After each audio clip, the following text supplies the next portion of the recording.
दानामध्ये देव तुला वापरणार आहे आरोग्याच्या दानामध्ये, तर त्या व्यक्तीला आरोग्याचं दान देतो. कोणाला भाषा बोलण्याचं दान असेल तर त्या भाषा बोलण्याचं दुसऱ्या व्यक्तीला तो दान देत असतो. पण आता काय होतं, एखाद्या व्यक्तीला एखादं दान भेटलं आणि त्या व्यक्तीचा देव उपयोग करू लागला, तर ही व्यक्ती दुसरी काय करते, कुरकुर करत असते, अरे देवाने तिला हे दान दिलं, ते दान मला द्यायला पाहिजे होतं, ते दान मला द्यायला पाहिजे होतं. पण देवाने तुला काय दिलेलं आहे तू त्याच्यामध्ये चाललं पाहिजे. आमेन म्हणा सगळेजण आमेन. तर तुम्ही आणि एकमेकांना जे काही दान भेटलेलं आहे ते देवाच्या गौरवासाठी देव त्या व्यक्तीचा, त्या माणसाचा, त्या स्त्रीचा, सेवकाचा वापर करत आहे. आमेन. आणि जर देव त्या सेवक सेविकेचा जर वापर जर करत आहे तर तुम्ही आणि रुसलं फुगलं नाही पाहिजे, किंवा त्या भावाविषयी, त्या पास्टरविषयी, त्या स्त्रीविषयी कुरकुर नाही केली पाहिजे.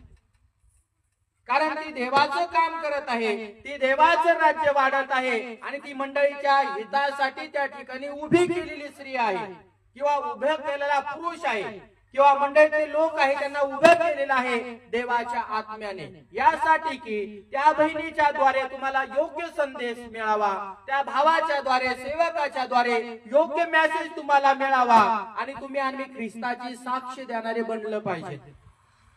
म्हणा सगळेजण आमेन. ख्रिस्ताची काय बनलं पाहिजे, साक्ष देणारे. आणि ही साक्ष तुम्हाला आणि मला फक्त मंडळीतल्या लोकांमध्ये द्यायची नाहीये, तर ही साक्ष देवाने तुमच्या आणि माझ्या जीवनामध्ये दान दिलं आहे आणि देव तुमचा वापर करत आहे. तर तुम्ही या जगातल्या सगळ्या लोकांमध्ये जिथं जिथं परमेश्वर तुम्हाला आणि मला घेऊन जात आहे त्या त्या ठिकाणी तुम्ही आणि मी त्या दानाचा उपयोग केला पाहिजे आणि तुमच्या जीवनात परमेश्वराने कसा बदल केलेला आहे ते तुम्ही इतर लोकांना सांगायला पाहिजे. आमेन. अशासाठी सांगायला पाहिजे की ह्या जगातल्या लोकांना कळायला पाहिजे की आमच्या घरातली पोरगी आणि ती आमच्यासारखं जीवन जगत होती, आमच्यासारखी वागत होती, आमच्यासारखी बोलत होती, आमच्यामध्ये राहत होती, आणि मग अचानक ही शक्तीला कुठून मिळाली